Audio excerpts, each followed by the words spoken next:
Comment négocier son salaire? On vous explique tout dans Tips and Tricks et notamment comment se préparer à la négociation, à quel moment s'y prendre, comment savoir ce que vous pouvez demander et avec quels arguments, on vous dit tout.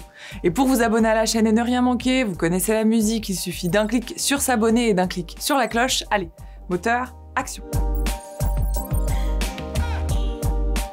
La question de la rémunération est toujours un peu touchy car en France, parler d'argent reste encore un tabou. Mais sachez que négocier son salaire, c'est tout à fait légitime. Mais pour bien négocier sa rémunération, il faut être préparé et c'est là qu'on intervient. D'abord, vous devrez vous poser quelques questions.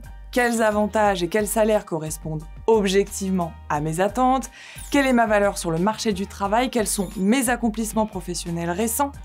Et demandez-vous aussi ce que vous pouvez négocier au-delà du salaire. Car la rémunération est composée de 3 éléments. La rémunération fixe, votre salaire mensuel, la rémunération variable, vos bonus et primes en tout genre, et enfin, les avantages, laptop, chèque vacances, voiture de fonction, CE. Donc pensez à bien négocier un package général, en gros pensez formule entrée, plat, dessert. Comparez. Avant d'engager la négociation, il faut d'abord se renseigner sur les salaires habituellement proposés pour le poste. Et gardez en tête que la rémunération dépend de nombreux paramètres, le type de poste, l'ancienneté, l'expérience, le lieu d'activité, le secteur. Alors pour connaître la fourchette salariale à laquelle vous pouvez prétendre, il vous faut trouver des points de référence. Pour cela, vous pouvez consulter les offres d'emploi sur les job boards comme Job Teaser et regarder les fourchettes de rémunération associées, vous rendre sur les sites spécialisés comme le site de l'APEC qui permet d'estimer le salaire annuel moyen ou encore le site Jury Travail. Checkez Glassdoor qui est un site sur lequel des salariés d'entreprise renseignent leur salaire anonymement et jetez un œil aux rapports de rémunération édités chaque année par les grands cabinets de recrutement comme Michael Page, Ace ou encore Walter People. Renseignez-vous aussi sur les salaires moyens des diplômés de votre école ou université et si vous ne trouvez pas ces références en ligne, eh bien vous pouvez les demander directement au service carrière de votre école. Mais vous pouvez aussi interroger votre réseau, votre entourage, vos potes ou des personnes qui occupent des postes similaires pour leur demander le nombre de chiffres qui pourraient apparaître sur votre compte car vous n'avez pas envie de jouer au juste prix en entretien. Bon, maintenant que vous avez déterminé une fourchette salariale, l'idée c'est d'en extraire 3 chiffres. Votre salaire idéal, money, money, money. Votre salaire acceptable et le salaire no-go parce que vous avez beau aimer 50 cents, il y a quand même des limites. La négociation salariale en entretien. Si vous êtes en process de recrutement, c'est généralement à la fin de l'entretien que le recruteur vous demande vos prétentions salariales. S'il ne le fait pas, n'hésitez pas à lui poser la question. Évidemment, certaines formulations sont à privilégier, comme par exemple « Quelle fourchette de rémunération avez-vous envisagé pour ce poste ?» Concernant la rémunération, pourriez-vous me communiquer une fourchette salariale? Pour ce poste, avez-vous une grille de rémunération type?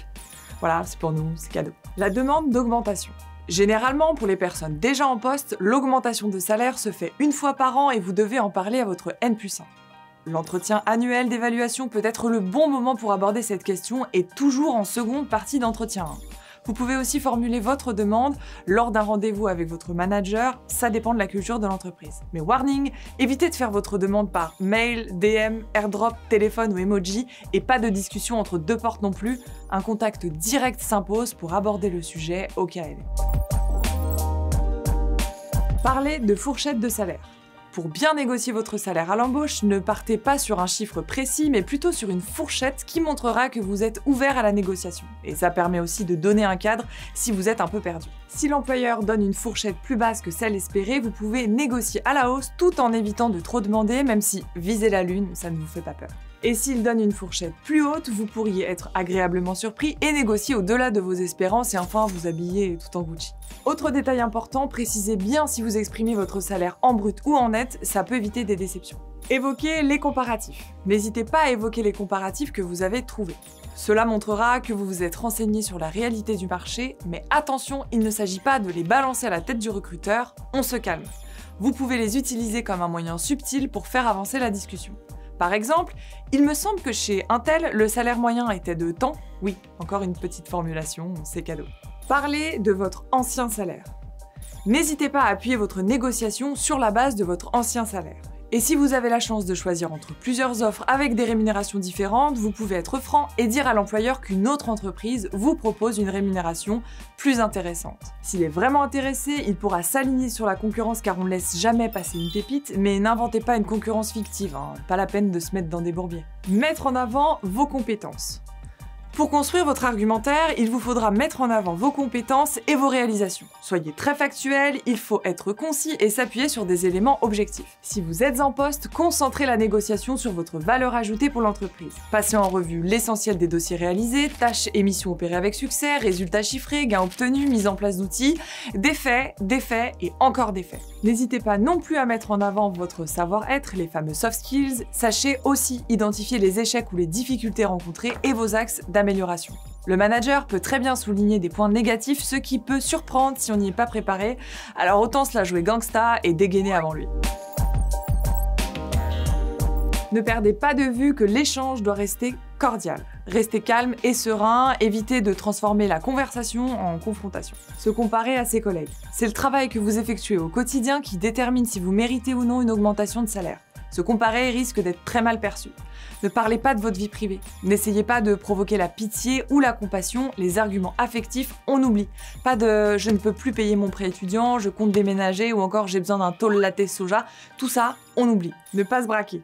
En cas de refus, demandez les motivations de votre manager, ça vous permettra de mettre en place des actions spécifiques pour changer à terme sa décision et d'ailleurs, essayez de fixer une date pour en reparler dès maintenant. Ne mettez pas fin à l'entretien, mais suggérez d'autres avantages possibles pour récompenser vos résultats. En fonction de votre poste et de votre boîte, vous pouvez demander un bonus exceptionnel. Une voiture de fonction, le financement d'une formation, des jours de télétravail supplémentaires, un abonnement canal, des places pour aller voir Nini en concert, bon, peut-être pas ça. On espère en tout cas qu'avec tous ces conseils, vous deviendrez un pro de la négo, et pour aller plus loin, on vous conseille le podcast Le Tilt et son épisode Négocier son salaire et connaître sa juste valeur sur le marché du travail.